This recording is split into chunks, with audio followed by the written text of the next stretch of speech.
Hello, everyone. This is going to be your 180 literary test for the RPR simulator, and this will be 5 minutes long. Okay, ready? People who look favorably upon change have a language of their own. They're the ones who go around telling their friends that a little change will do you good. They ask, "What will tomorrow bring?" as if not knowing tomorrow's agenda were a blessing. Then there are people who avoid change at any cost. When we're asked what's new, we answer nothing and mean that as good news. I, for example, never worry about marking up the wall when I hang a painting because once I put that painting up, I plan for it to stay put forever. As for my husband, I picked him out when I was so young. My mother had to come with me to get a marriage license, and I plan, knock on wood, to be married to him forever, which explains why it is problematic for me to have a father who sees himself on fast forward. I will tell you about the night my father called and asked me, "Are you sitting?" I never sit still when he calls. I run around the kitchen, fry things, scrub anything to avoid hearing the details of his love life.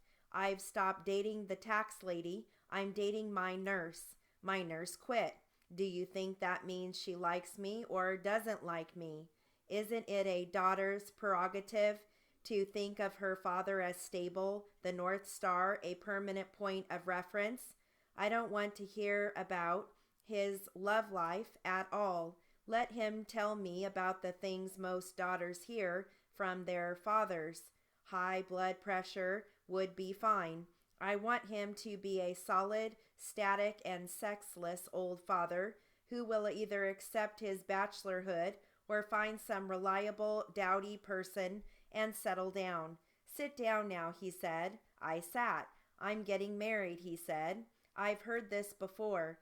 This will be his second try at marriage since years ago he and my mother divorced. When it comes to relationships, he's a klutz, and he would be the first to admit it. He marries the wrong person, and after he notices he can't figure out how to make the most of a disaster, he's kind of a person who says, try again." "Whom are you marrying?" I asked, because I hadn't a clue. He said, "She's a woman in the community chorus." That sounded okay to me. I pictured a retired school music teacher, short and sweet. I was prepared to hear that in her effort to gain the affection of her future step people, she was sending my family cookies. Though I was disconcerted to hear of the end of my father's latest state of bachelorhood, I was consoled by the greater goods I could anticipate, namely, a more conventional family structure and holidays with a permanent cast of characters. "I'm happy for you, Dad," I said, because at that point I was happy for myself. "By the way," he told me, "she's blonde, she's gorgeous, and she's your age." I hated her. I don't want a lovely new stepmother who will take my place. This is the ultimate in sibling rivalry. I'm the lovely young woman in my father's life. I'm the one who represents beauty and liveliness. I'm the one who gets to supply him with the sweet little babies who will smile up at him the way I used to. Those of us who resist novelty are not dummies. We know there's next to nothing we can do in the face of change. Essentially, all we can do is whine with the hope of gaining some sympathy. Having failed to get sympathy, I tried to stop change. I called my father and told him he was making a mistake. "You're too old, she's too young, and when it comes to marriage, you've never been good at it." He said he appreciated my concern, but he still had to give marriage another try. After all, I think I have the right to a little personal happiness. So I went to my father's wedding. In the middle of a small reception room, surrounded by my father's friends and our relatives, was a tall, painfully elegant woman.